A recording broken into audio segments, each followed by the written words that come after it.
This is the third video in a three-part series on how to pass the bar exam on your first try.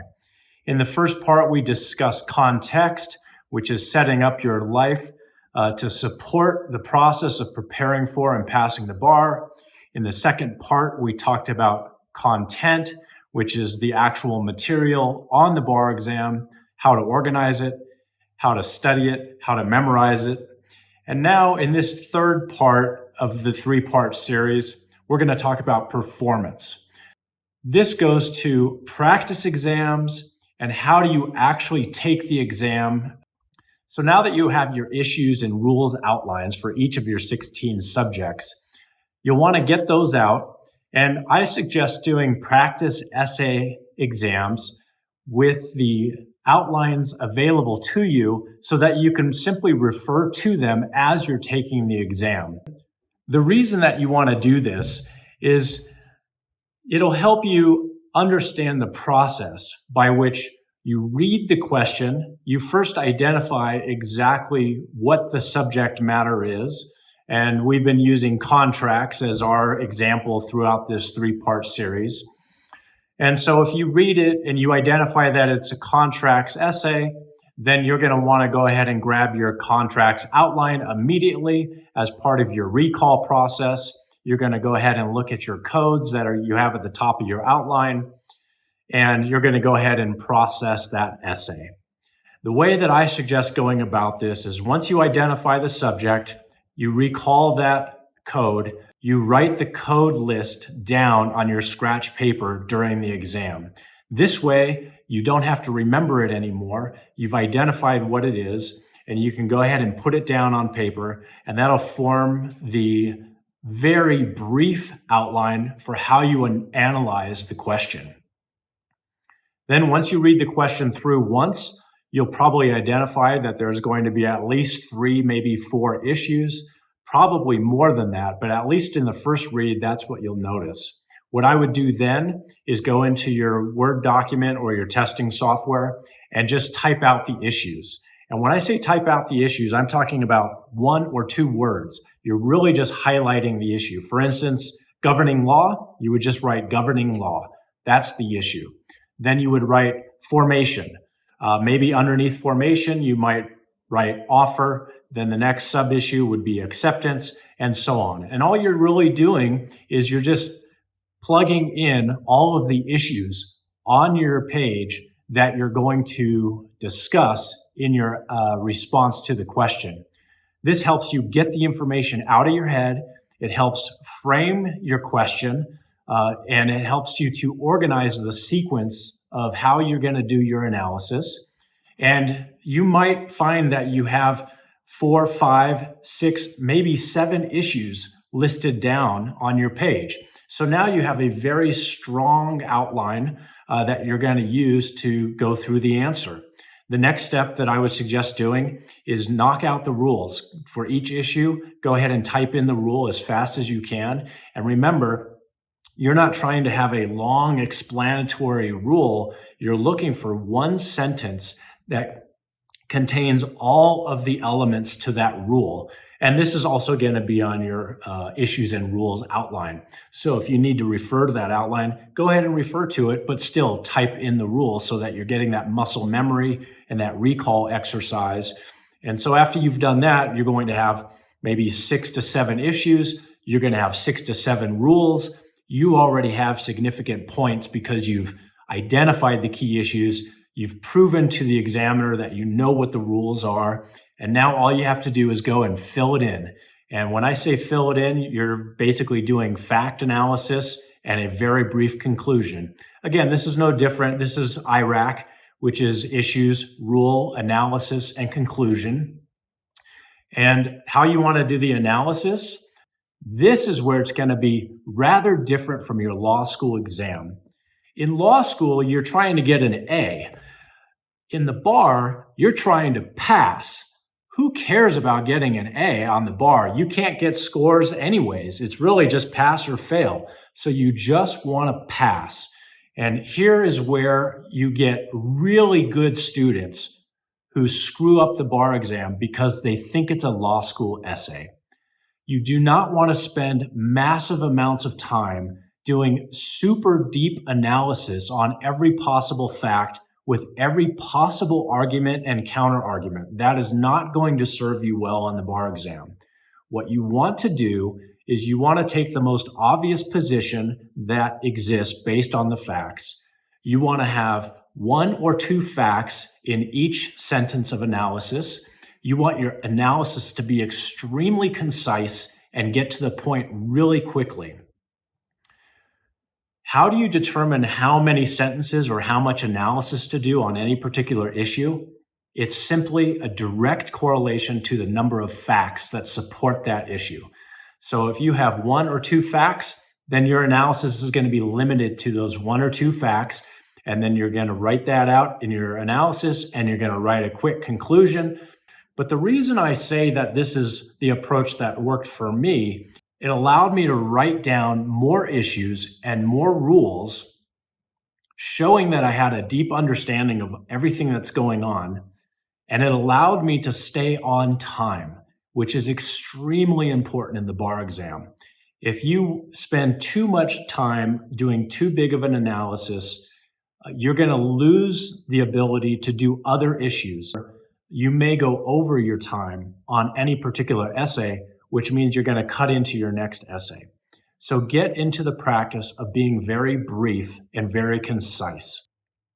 The first practice essays that I did shocked me.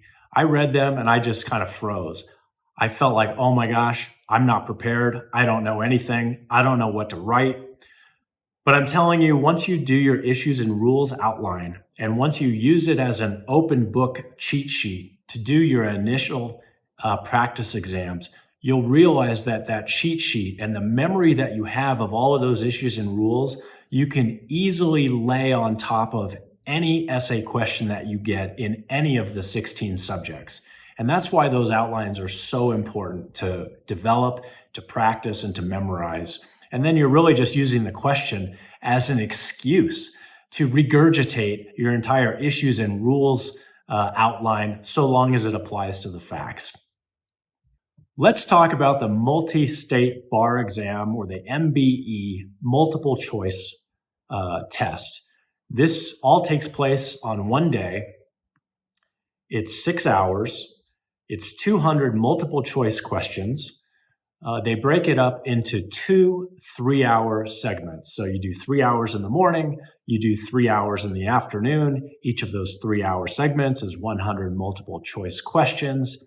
If you do some basic math, you realize that you have 1.8 minutes to answer each question. And so now you get to do some lawyer math, because we do everything by 6-minute increments. So 1.8 minutes is 1 minute, 48 seconds. Now, you don't want to take 1 minute and 48 seconds to do an entire question, because that doesn't leave you any time at the end to go back and check your answers to make sure you filled in all of your bubbles on the Scantron. You want a little bit of extra time. So I would suggest that you time yourself so that you're doing each question in about 1 minute and 42 seconds. Or if you just want to make it easy, just do 1 minute and 40 seconds per question, and that'll give you enough time at the end to kind of go back and make sure you bubbled in all the questions and that you have enough time for maybe a couple of harder questions that you might want to spend a little bit more time on at the end. But again, you do not want to get to the end and have 10 unanswered questions. That would be a major mistake. You want to make sure that you are answering each question to the best of your ability. I guarantee that if you read it and you do the process of elimination and you're down to 2 answers, you're going to have a much better chance of picking the right answer than if you're just guessing at the end trying to fill in 10 bubbles. So how do we practice for the MBE? It's really simple. I do it in 90-minute increments. That's 50 questions, okay? You're going to notice that doing multiple choice questions for 90 minutes is very taxing. One of the reasons you want to do it for 90 minutes, though, is that's enough time for you to practice your timing and get into the rhythm of reading, reading the question, eliminating wrong answers, and then picking between what will probably be the two possible answers. And they might both be right, but you're trying to pick the best answer. So just keep that in mind. And that process is going to take you 1 minute and 40 seconds per question. But because you're going to be doing 6 hours of multiple choice questions in one day, which I can tell you is extremely taxing, you need to practice these 90-minute stretches so that you can train your brain to remain focused and so that you can get the timing down. You really want to make sure that you develop a timing rhythm for your questions. Now, if you're in a worst case scenario and you didn't finish the questions in time, but at least you're tracking your time through the actual test, then if you're guessing, statistically, you want to guess the same letter in every unanswered question. In other words, if you've got 10 unanswered questions, you want to pick, for instance, letter C on every one of those 10 questions. That is statistically going to give you the greatest likelihood of getting the most number of them correct. Now, I don't know if C is the best choice. You just have to do what you want to do. But my point is, don't just start picking random A, B, then C, then D. That is statistically proven to not be an effective way to guess on multiple choice. Let's talk about the 3 days before the exam. You want to give yourself a couple of days of light study and recovery before the exam. After 8 to 10 weeks of hard studying, you're going to be tired. Remember, you're talking about 8 to 10 hours a day, 6, maybe 7 days a week. For 8 to 10 weeks, you're going to be exhausted. You need to rest, you need to recover, and you need to go light on those last couple of days before the exam. What does this mean? It means that probably the last 2 days before the exam, all you're doing is going through your outlines for the purposes of refreshing your memory. That's probably all you're doing. You're certainly not learning any new information. You probably should not be doing any practice exams in the last 2 days because that's very taxing on your mind. You're really just going to be running through the 16 subjects for memorization, and that's about it. You want to make sure you're eating well, sleeping very well. That's the best way to recover your brain. And I would also suggest that the day or two before the bar exam, you actually do a mock bar exam day, meaning that you wake up at the exact time that you're going to wake up on the bar exam. You prepare the exact breakfast that you're going to eat on the bar exam. You follow the exact schedule. You pack your laptop, you get in your car, and you actually drive to the testing location as if it were going to be the day of the exam. You find a parking spot, you park, you get out of your car, and you walk to the front door of the testing location.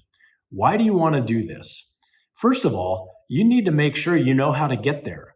You also need to make sure that you understand the traffic patterns. You don't want to be late. You also don't want to be stressed. You want to find parking. You want to make sure you understand what the parking situation is. Is it going to take you 10 minutes to find parking, or are you going to be able to pull right up because it's a giant parking lot? The other thing that you want to do is you want to visually go through the process. You want to actually believe in your mind that that is the testing day. That is the day of the exam, so that your entire body and your entire mind and everything that you see envisions what it's going to be like the day you actually show up for the exam. This is really important. I got to tell you, the day that I had to drive to the exam in San Diego was easily the foggiest day I've ever driven in. Under normal circumstances, you would not have driven this day. You could barely see 3 or 4 car lengths ahead of you. So you just never know what could happen on the day of the test day. You want to be as prepared as possible and have absolute faith and confidence that all of the work and all of the preparation that you've done is enough to prepare you for the actual bar exam. And when you're there, just stay calm, stay focused. Hundreds of thousands of people have passed the bar, and you can too. This ends our 3-part series on how to pass the bar on your first try. I wish you the best, and feel free to share this with anybody else who you know is going to be taking the bar anytime soon.